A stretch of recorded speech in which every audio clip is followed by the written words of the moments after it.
Sabe o que me chamou a atenção, Gustavo e Max? Os repórteres da Globo News falando, nossa, como um É isso condenado aí. é candidato a presidente dos Estados A Unidos. gente tem o vídeo, Berê. A gente tem o vídeo. Vamos mostrar aqui o vídeo rapidinho. A prisão aqui nos Estados Unidos é um ex-presidente que é candidato a presidente e lidera as pesquisas. Então a gente pode ter uma situação que é bem possível de um condenado passar a exercer a presidência dos Estados Unidos. Um condenado por um crime pode concorrer à Casa Branca. Inclusive ser eleito e assumir a presidência dos Estados Unidos, ainda que ele acabe atrás das grades. E as consequências podem ir para além da corrida eleitoral. Isso gera um impacto na democracia americana, que fica mais fragilizada, mais enfraquecida. Vamos tocar agora. O engraçado é que quando um cara saiu da cadeia para virar presidente, não gerou esse tipo de comentário, tá tudo certo. Não, veja bem, na verdade foi tudo um grande engano, né? Sim, isso não, é uma coisa até...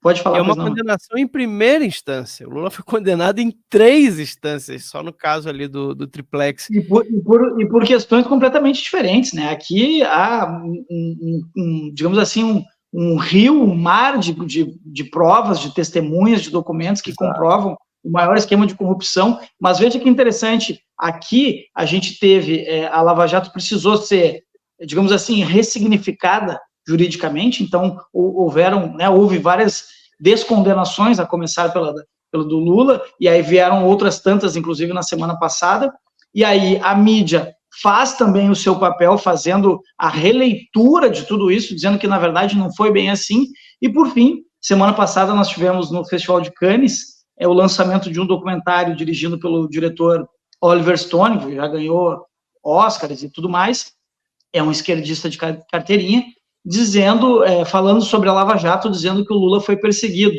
Na verdade, nada daquilo aconteceu. Então, vejam, é preciso fazer uma história, desconstruir uma história do ponto de vista jurídico, do ponto de vista jornalístico e do ponto de vista cultural. Isso que a gente tem visto. A imprensa, nossa, veja bem, um candidato é condenado e ele pode concorrer e virar presidente. Ou seja, o cara saiu da cadeia aqui no Brasil e hoje é o presidente do país e tudo bem, isso está tudo certo. Agora, o Trump, por causa de questões fiscais lá nos Estados Unidos e a acusação de uma stripper, bom, é um escândalo, olha, não pode. Então, claro, a gente sabe que a imprensa hoje atua como assessoria, né, de comunicação da esquerda no Brasil, mas não deixa de ser lamentável no Brasil e no mundo, né? A gente tem visto que o jornalismo, na verdade, a imprensa, ela tem atuado de uma maneira vergonhosa, não só aqui no Brasil, mas em outras partes também.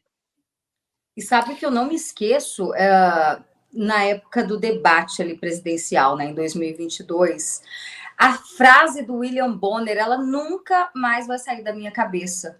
Eles já agiam naquela época como assessores do Lula, né? Ele falou o seguinte: o senhor não deve nada à justiça. Antes de começar, né, antes de iniciar ali os questionamentos, a definição de temas do debate, ele já o inocentou, e a gente sabe que ele não foi inocentado. Nós tivemos julgamentos que foram anulados, né, que teria que ser julgado novamente por uma questão de sexo. Então, ele foi descondenado, mas ele não teve um veredito de inocente. Isso é muito importante dizer.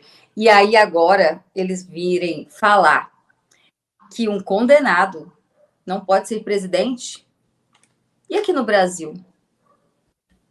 2 pesos, 2 medidas, Max. No Brasil pode tudo, né? Interessante que você traz essa frase do William Bonner, porque foi uma frase muito bem pensada, né?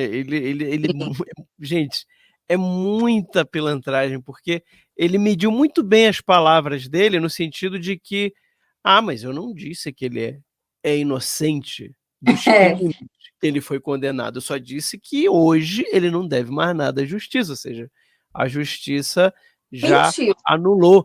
Mas isso não tira o fato dele ter sido condenado. Não tira o fato da justiça ter entendido que ele realmente cometeu os crimes.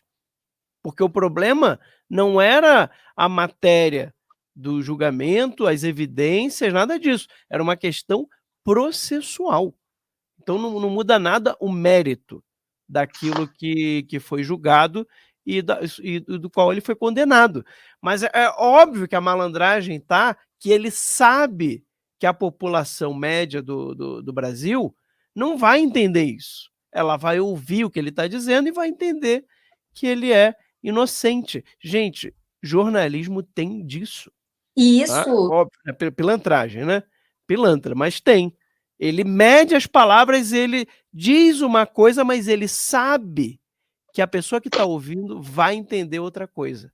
E é exatamente essa a intenção dele, né, Berenice?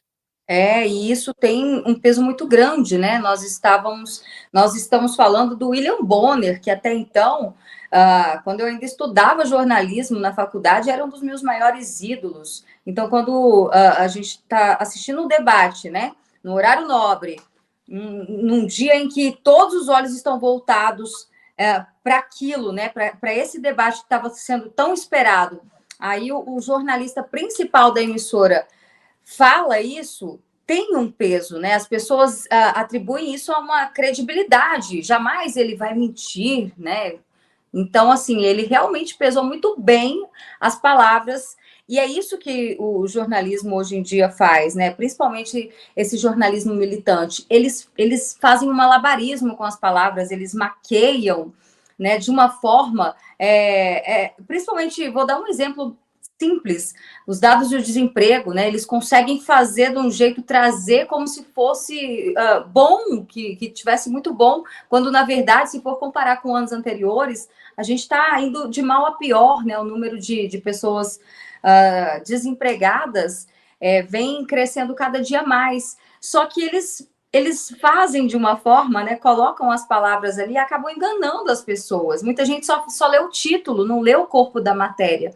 Então, é por isso que a gente está aqui, né, Max, para fazer a diferença. O jornalismo independente serve para poder abrir, de fato, os olhos das pessoas que estão nos assistindo, porque muita gente, infelizmente, ainda assiste a Globo, né, tem acesso apenas a esse tipo de canal aberto. Então, é muito importante o trabalho que a gente faz aqui, que é justamente de apagar incêndios e também mostrar o que realmente está acontecendo, porque eles brincam com a cabeça das pessoas. Isso é muito grave.